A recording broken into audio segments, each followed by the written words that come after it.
हिमालको काखसम्म पुग्ने थकानभन्दा ठुलो उत्साह बोकेर आज सुरु हुँदैछ हाम्रो यात्रा नर्थ अन्नपूर्ण बेस क्याम्पतर्फ। फुतफुते झरना, ढुङ्गाहरूको बीचबाट बग्दै गरेको पानी, शान्त आवाजले जङ्गललाई गुन्जायमान बनाउँछ।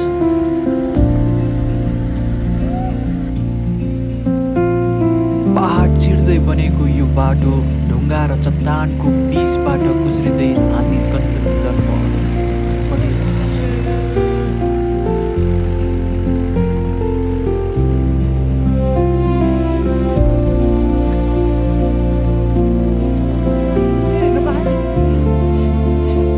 धेरै पुलहरू पार गर्दै तल खोलाको आवाज, माथि हरियाली दृश्य, यात्रा अझ सुन्दर बन्दै गयो।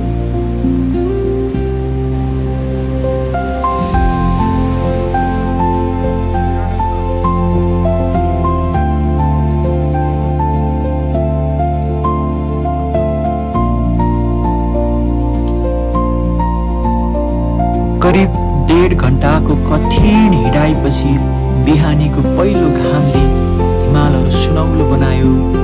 चिसो हावा, शान्त वातावरण र अगाडि फैलिएको त्यो भव्य दृश्य, त्यो क्षणमा थकान सबै हरायो। मैले त्यो पोर्टर दाइले बोक्नु भएको भारी उठाउने प्रयास गरेँ, तर शरीरले साथ दिएन। त्यो क्षण महसुस भयो यहाँको मेहनत शब्दभन्दा धेरै गहिरो। हामी गन्तव्य मात्र देख्छौँ, तर उहाँहरूले बाटोको सम्पूर्ण बोझ बोकेको हुन्छ।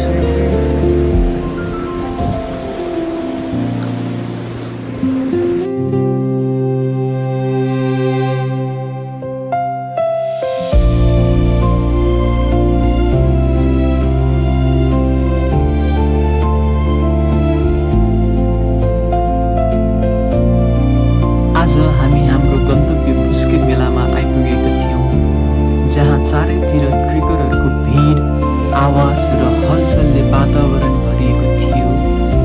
दिनभरको थकानको बावजुद सबैको अनुहारमा एउटै किसिमको उत्साह देखिन्थ्यो। त्यहाँ टेन्ट पाउन पनि सजिलो थिएन, तर त्यही कठिनाइले यात्रालाई अझ वास्तविक र स्मरणीय बनाएको थियो। हामीले त्यही भिड बीच आफ्नो रात बिताउने तयारी गरेका थियौँ, किनकि हाम्रो यात्रा अझै अगाडि बढ्न बाँकी थियो। Hello, good morning everyone, welcome again back to my channel. आज चाहिँ हामी second day heading towards north ABC Annapurna base camp. हामी एकदम सबैजना रेडी भएर बसिरहेको छौँ, waiting for the Bolero. Pack sack भएर स्टिक लिएर बसिरहेका छौँ। Hello everyone.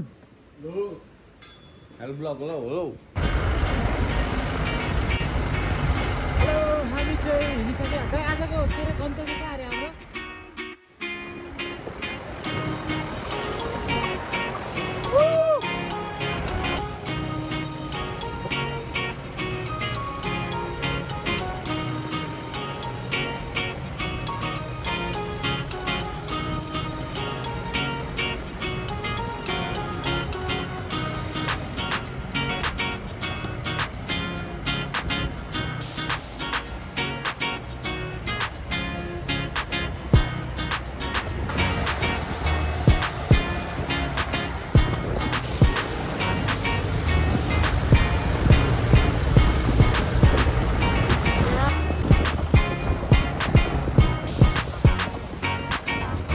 हामी चाहिँ अहिले यस्तो ल्यान्डस्केप भएको ठाउँमा आइसकेका छौँ। यहाँको यस्तो छ झरना।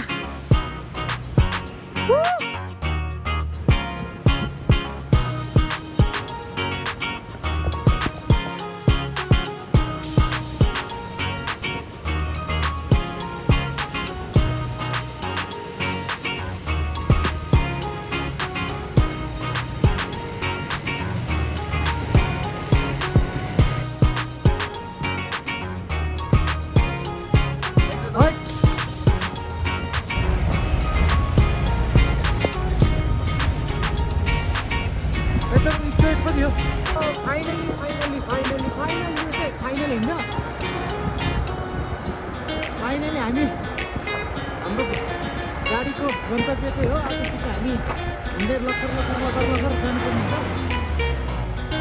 ल आइपुग्यौँ।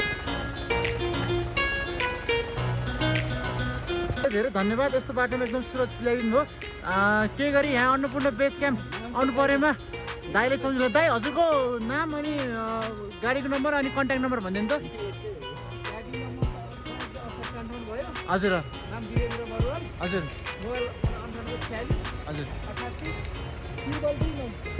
यसमा चाहिँ लगभग 10जना अट्ने रहेछ। तपाईँहरू ग्रुपमा आउनुहुन्छ भने हाम्रो दाइले सम्झिनु होला।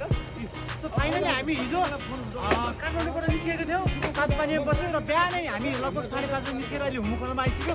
हाम्रो गाडीको यात्रा चाहिँ यहीँसम्म हुन्छ। यहाँबाट चाहिँ हामी हिँड्दै जानुपर्छ। लगभग हामी 7 घन्टा लगभग 6-7 घन्टा हिँडिसकेपछि अन्नपूर्ण बेस क्याम्पमा आउँछ। सो गाइज स्टे अपडेट फर हो। यहाँ तपाईँले देख्न सक्नुहुन्छ अलिकति लगभग तपाईँको 35 इयर्स प्लस भइसकेपछि चाहिँ यहाँ यस्तै कार हुन्छ हाम्रो रोड जस्तो 1 मिनट हिँड्नु पाएन। गरिसक्नु भइसक्यो। त्यही भएर लगभग 35 प्लस हुने मान्छे चाहिँ एकदम विचार पुऱ्याउने होला होइन रहेछ।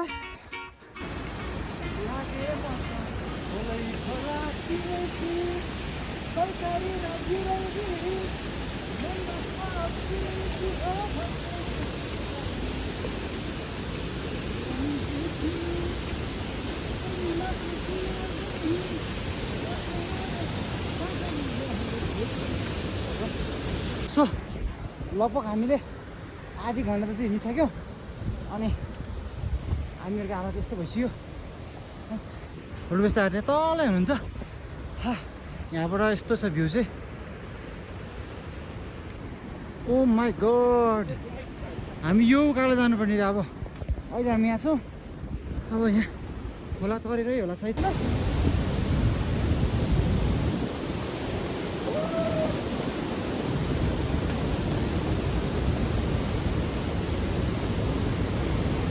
ल 1 घन्टापछि हामी आइपुग्यो यो फर्स्ट होटलले चाहिँ।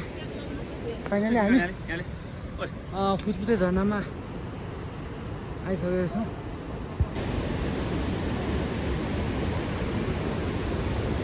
सो अब हाम्रो फोटो सेसन सकिसकेको छ।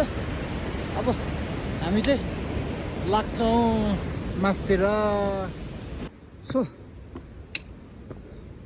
Way to Annapurna first north base camp 4050 मिटर। ल यहाँ होटलहरू जस्तो देखेको छ। अब यहाँ बसौँ के छ कसो छ तपाईँलाई अपडेट गरेर राख्छु।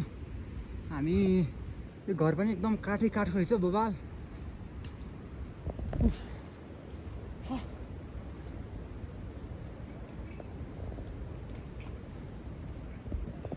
सब काठको चिटिक्क बनाएको एकदम दामी ठाउँ छ। ओह हामी अहिले लगभग 3160 मिटरमा आइसकेको रहेछौँ।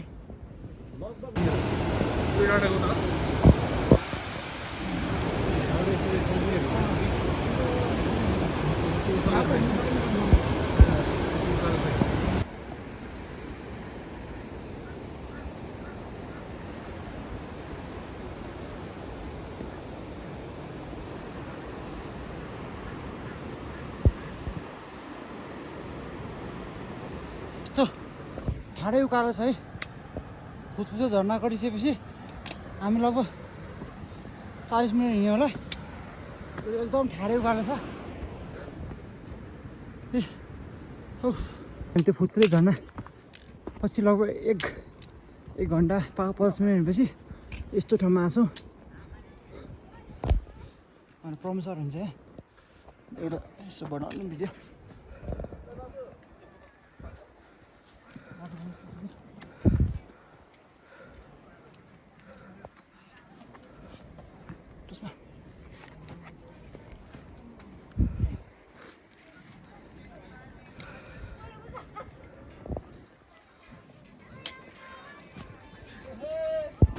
फाइनली अब 2 घन्टापछि 2 घन्टापछि घाम देख्न पायौँ। अनि यहाँपछि चाहिँ अलिकति टोपी खोल्नु पर्ला। तल त एकदम चिसो भइरहेको थियो।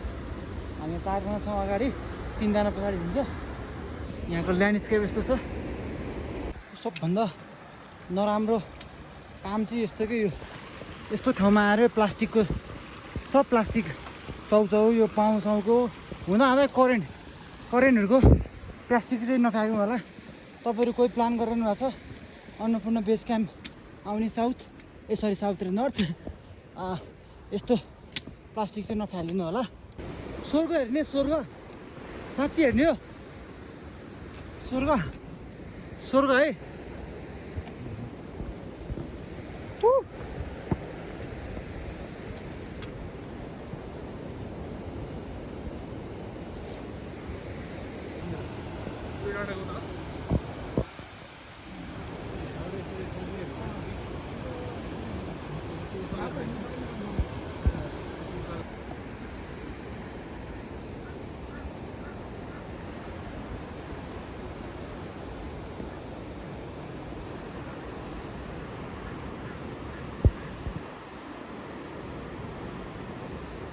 खोला यहाँ छ, हामी यहाँ छौँ, हिमाल त्यहाँ छ। स्वर्ग यहाँबाट हिउँ झऱ्यो भने हामी राख्छ।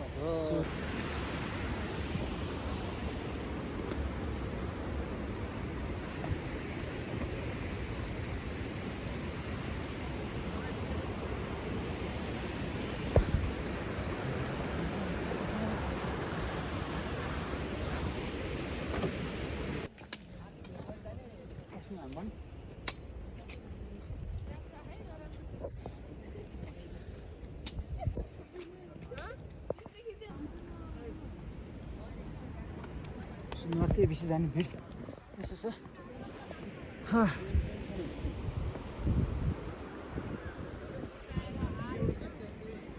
हामी एकछिन यहाँ ब्रेक लिएर चाउचाउ खोर्सानी यो साइड खोर्सानी खाँदै हुन्छ ल, एकदम रातो रातभरि। अनि राति चाकपल पनि खान्छ नि तपाईँ। अर्को खुर्सानी पर्यो भने यस्तो भ्यू छ ल बाबा।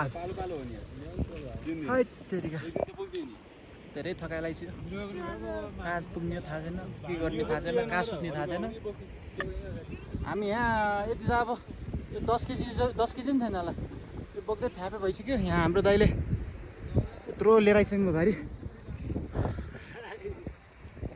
दाइले मलाई बोकेर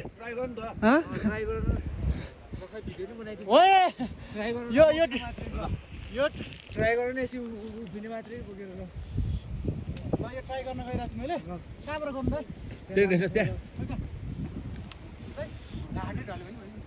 ढाँड त भाँच्छ ल, ढाँड भाँच्छ ल, पराक्को गऱ्यो पनि छैन।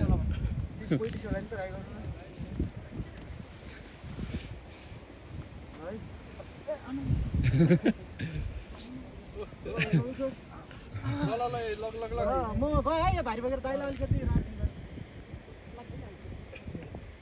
पछाडि आयो, पछाडि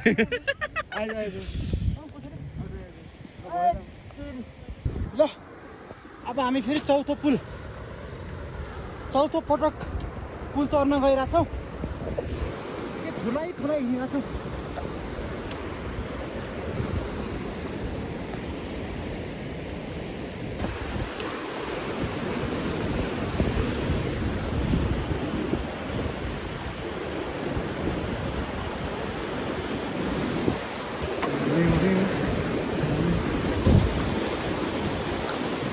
अब हामी पुस्केट मेला आइपुगेको छौँ।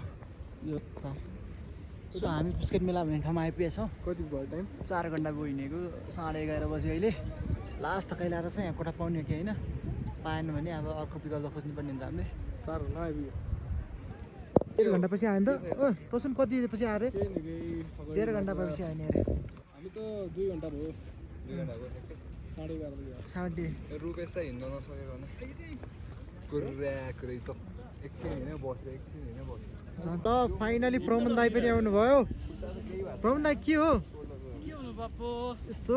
अब 3 घन्टा सबले छोडेर आयो। अब 3 घन्टा है भाइ, म 3 घन्टा। रुपेश दाई वेलकम।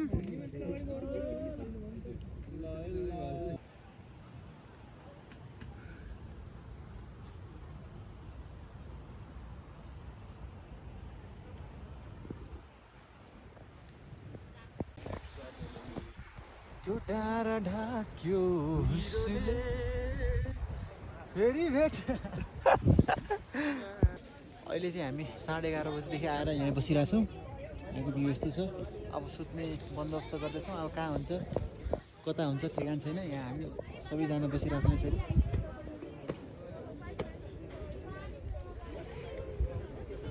अब हामीले चाहिँ खाना नखाइकन अलिकति लाइट खानेकुरा खाने विचार गरेको थियौँ। त्यही भएर यो चाउचो 250 रुपियाँको चाउचो।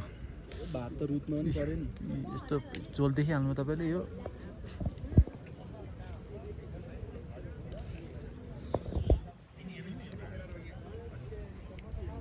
फाइनली हामीले टेन्ट पायौँ। यस भगवान हुनुहुँदो रहेछ होइन त केटा हो भगवान हुनुहुन्छ होइन त टर्च बाल्दै न प्रसुन भगवान हुनुहुन्छ भने थाहा थियो। त्यही भएर पायो बल्ल बल्ल।